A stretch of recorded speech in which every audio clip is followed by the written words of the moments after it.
We have a new Fear of God Essentials winter drop, and honestly, I didn't even realize it dropped. Clearly, I have not been keeping up with the drops, or it just kind of slipped under the radar.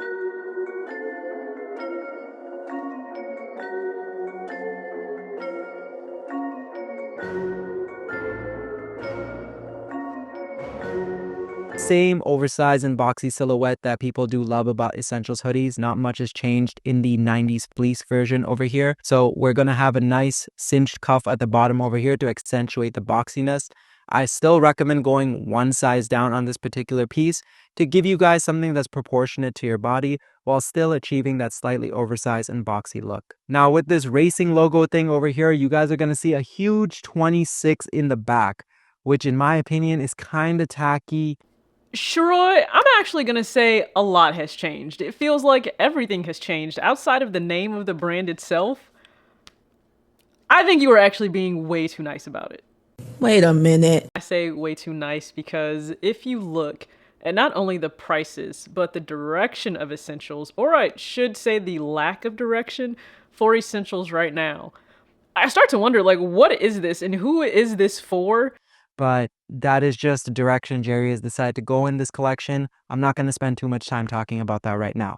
Anymore. It's so confusing. And I actually had somebody comment on a video in relation to Essentials, and they were asking me like on threads because I posted a fit. I still have a few items. I only own 3 hoodies now, one still being the Mr. Porter exclusive. You remember the orange and then the yellow colorways that dropped some years back, and someone wanted to know like, hey, how are these sized? And I said, hey, are you asking in relation to older sizing or newer sizing? I can't help you with newer sizing. I haven't purchased anything since 2022, and with the direction that he continues to go, I think that will firmly continue. I don't think we have to worry about me standing on business there. It's not as if I just intentionally wanted to make some hard pivot away from anything that Jerry puts out. I've said in recent videos, or maybe they're not recent, in the recent past, I'll say that it gets to a point where, one, if you are intending to provide people with the essentials and the staples in their wardrobe that they would need, they don't have to rush out and get every single thing that you're dropping. I think a lot of us can agree on that, right? Once you really do have the base items, whether it be crew necks, hoodies, t-shirts, he ventured into knits and different things, and there's always been jackets, but once you've gotten what you need for your closet, is there a further need to go and continue to buy things? I don't think so. And if you can break out of that consumerism loop or hamster wheel, then I recommend you do it. It could benefit all of us. I'm no different. There are still certain things I spend money on right here. Okay, fandom on full display here for Stranger Things, and we'll get into why I have these here. But yeah, I got to the point, didn't think I needed, anything more. You do wonder, like, how many gray sweats and hoodies and things do I need? Beyond that, he started to change so many things even before we got to winter of 2025. And none of it was trending, I don't think, in a positive direction for the brand. And that's not just based on like me, right? Sheroy has done an amazing job for years and giving people, try on hauls and showcasing how do they fit on his frame, which he's very similar to me in terms of, stature and measurement. So that's always been helpful, and he's been really helpful to a lot of you. Same thing with Paul on Locust and Wild Honey, and congratulations to him and his wife on their new baby. They've been very helpful, right? And continuing to show the direction and the fit of new seasons, and none of it has been enticing to me. We went with the piece, the hoodies that were oversized in the body, the little bitty scuba neck, and the sleeves were just different. And then he tried to go back to the traditional hoodies, but then the price is just skyrocketed. It's so high. Like, do we remember that so much of the intention behind Essentials being separate from Fear of God mainline was that he spoke on like his family being more likely to walk into a mall versus Saks Fifth Ave and shop within the malls or the stores there. They were much more likely to shop, let's say, in a PacSun than they were in these higher end stores. So he wanted to make sure he had something available for that demographic, let's say that, more so, I guess, really, when you think of like that class of spending, when you think about that income level, that's what he wanted to do. What income level is this for? Like, we've moved so far past just like $95 on the hoodies and $90 on the pants. We're done. We're past that because I mean, you listen. Sheroy already had all the prices and things posted. Why is a crew neck, just a crew neck sweatshirt? Why is it $150? Anyone? Why is it $150? And for Paul, who now has his own clothing line, so I think he's probably even more in tune with the fabric. How does the material feel on body, on your skin? It's marketed as an oversized cropped garment, and I love crop stuff because I am on the shorter side, and it is cut pretty nice. I'll give it that. It is cut pretty nice, but one thing I don't love is the waistband. It is very, very thick and very snappy, and so it's gonna cinch your t-shirt, and it just doesn't look the best. So this one, for me, is not a keeper. He said it felt thin. It cinched so much at the waist that your t-shirt is gonna bunch up. Like that to me, that's something I would expect if I spent like $40, maybe even less on an item. I would expect that. I'm not expecting that. If you want me to pay $150 for a crew neck, and that's the result that I'm gonna get, absolutely not. Like, yes, I'm gonna expect more as a consumer, and there's nothing wrong with that. It's the very same thing of when I state when it comes to retros that there's nothing wrong with consumers wanting more, wanting better quality, right? Better quality control. But yeah, people push back on that. Like, why do you guys harp on quality? I don't know, because hard-earned money is being spent on it. We would like it to not be trash. A heavy hoodie, why is it $165 with the most basic design, mind you? Like, the timeless look can be good if the fit is good.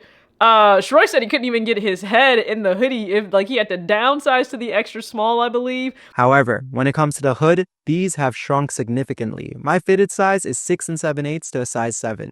And as you can see, I'm struggling. I can't put even a beanie under this thing over here. For it to fit better in the body because the proportions are crazy. Like, Jerry, I know that you have NBA, NFL players that wear your items, but that's not your everyday demographic shopper. So why are the items so oversized?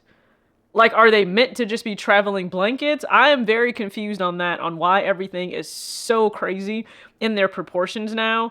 But $165 for a hoodie? No, not to mention, again, nothing going on with that hoodie. And can we talk about the font? I'm not even talking about the script font. I'm talking about this font. It's giving racing to me. Does it give like racing aesthetic to anybody? It looks just like racing to me, but like not done well. That's just how I feel. It's giving racing, but not done well. If you agree, please let me know in the comment section. If you feel like it looks like something else, please also comment below what you think it's giving. But it's giving racing to me, but like not in a great way. And Sheroy stated this for his conclusion on the direction of fear of God. And I'm going to coin a term right now called PacSunification. PacSunification is basically how I explain what's going on with essentials at the moment. Essentially, no pun intended, we're moving towards a younger demographic. And you can see that with the types of graphics that are being released right now, the vintage aesthetic, and all those trendier items that we seem to see in the essentials line. However, the price point does not reflect this younger demographic. You know what? I'm actually going to defend PacSun. I understand that it's fast fashion and it has such a bad name, but I'm actually going to defend it. I think that's actually, that's being rather mean to PacSun. And I say that because it really depends on what you're trying to get from these different brands for the, you know, the quality, the longevity, what you're going to get out of it, especially for the cost that you're going to pay. I just picked up 2 items from PacSun. I have a third on the way. No shame, I don't care. For Stranger Things. So they did an entire collaboration with Netflix for Stranger Things. And I picked up a boxy crop hoodie in this washed red colorway, and then a super distressed tee, both for Hellfire. And I absolutely love this, the fit, the cut, the draping, just how it falls. Like, this is a true crop box hoodie, like in every way, shape, and form. It's got an entire graphic arm to arm on the back. Now, if Stranger Things is just not what you're into, and possibly also not the Hellfire graphics, then that is perfectly fine. You need to do whatever you feel comfortable with doing. I myself, listen, absolutely love it, and that was something that I wanted. That was actually like the one thing I think that I picked up during the Black Friday sale. The hoodie was $35. The t-shirt was on sale for, I believe, either $17 or $20. So you're looking at a little over $50 for 2 items. I love the thicker collar on the t-shirt. I really like, again, just the fit of the hoodie. It's nice and soft on the inside. I love the actual hood and how that fits. And yeah, I loved it so much, I went back and also got the black one. It's in a black wash, same crop, boxy fit. It too was still, again, on an extended sale for $35. I believe it ended on the day that I'm filming this, which is Friday on the 5th. Again, not, I don't know that that's fair. I don't know that it's fair to say, like, it's the PacSunification, because PacSun's outdoing them. I would much rather go to PacSun and pick up a graphic hoodie, way cheaper, better fit and cut, and I would just feel, I'm gonna say, I would just feel like just feel like the brand is playing in my face for those prices. But that would be on me to buy. That's on me to buy or not to buy. So I guess I can't necessarily put that on Jerry that's what it would be, because I would have to make the choice to participate or not. Does he have things that I think are okay? Yeah, like the women's long sleeve waffle shirt. I don't need to pay $150 for that though. I can go elsewhere and get that. These pants. Campaign, they looked extremely fire, at least on the model, and unfortunately that's as far as it looked fire, because in my humble opinion, for me personally, for my stature, despite the fact I did size all the way down to an extra small, the pants are extremely exaggeratedly oversized and baggy. And mind you, I like baggy pants, but these here are just a little bit too much. I'm literally wearing them above my belly button to get them to fit this way. So this is me trying to make them look as good as possible. But despite that fact, these have an insane amount of heel bite. Again, who are these made for? They are, I mean, I have wide leg, oversized pants. Do you know what I didn't pay?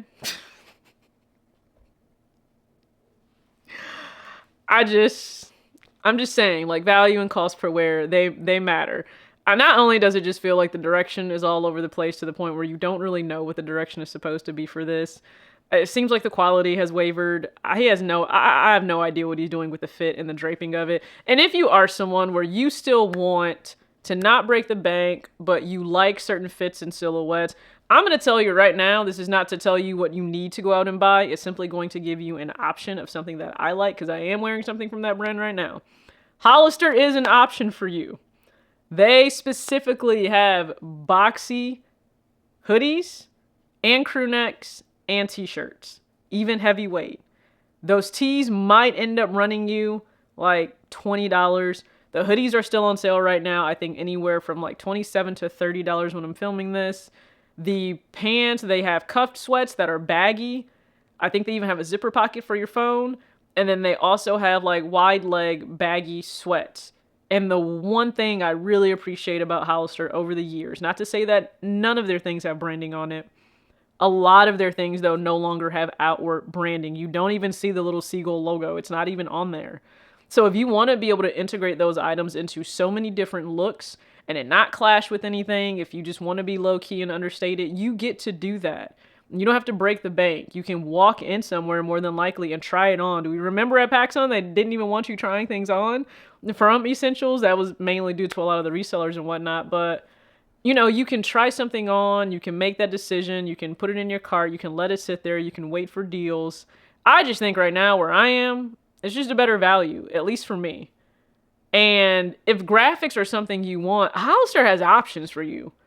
What are you into? Soccer? They, you know, global football, soccer. What are you into? They have that whole partnership, whole licensing deal with that. College, they got you. So many different college options, especially with this being in the heart of basketball season. You know, NCAA football playoffs are approaching. They got you covered. So it's unfortunate to kind of see the direction. Again, it's gone directionless. It's unfortunate to see that. Not that I would ever want this for Essentials, but when a brand feels like it doesn't know who it's trying to be and who it's trying to appeal to, and at the same time, their prices have risen so much, I think it's just a really bad recipe. I think it is. So I clearly am not going to have anything for you to be able to try on. So please go support Sheroy and Paul from Locust and Wild Honey. They have try-ons for you and sizing references, which is really, really helpful. Although, unless you're like 6 foot, I don't know that this is all really going to fit or look good on you. I just don't. So I appreciate you guys tuning into this video. I did have a short that was up and it glitched on the audio. It's been taken down. Listen, all you have to do is go watch the latest episode of We Got Clothes at Home, because we do. I am working on another one. I'll probably have a short up or a few shorts up for the A1 and the Switch colorway. As always, act your age, not your shoe size. Peace.